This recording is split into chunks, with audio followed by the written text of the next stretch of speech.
और अब इस वीडियो में हमें सीखना है प्रश्न संग्रह 2.3 का तीसरा प्रश्न। और ये तीसरा प्रश्न है, निम्नलिखित युग्मों में कौन से करणी के युग्म सजातीय तथा कौन से विजातीय हैं, पहचान कर लिखो।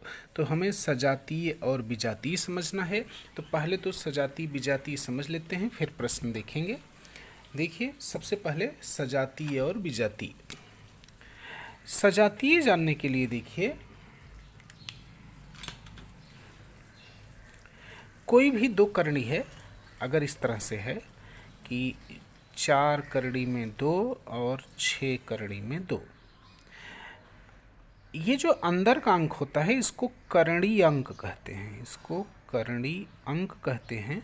और यहाँ जो संख्या होती है उसको कोटि कहते हैं, ये आपको पहले से पता है। तो यदि कोई दो करणी इस तरह से दी जाए कि उसका करणी अंक भी सेम रहे और उसकी कोटि भी सेम रहे, तो इस प्रकार से जो दोनों करणी रहेगी उसको हम सजातीय करणी कहते हैं।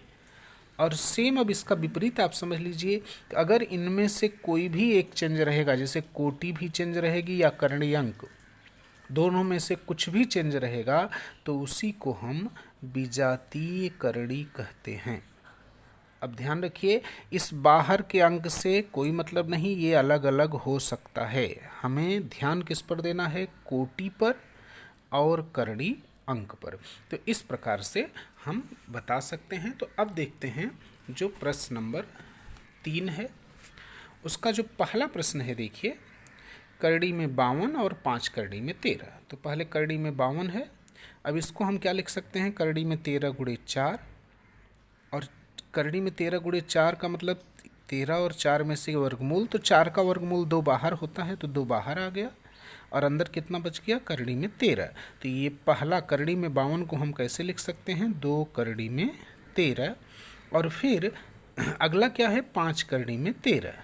अब अगर आप दोनों में देखिए तो ये कोटि भी दोनों की 2 है और ये करणी अंक भी दोनों का 13 है।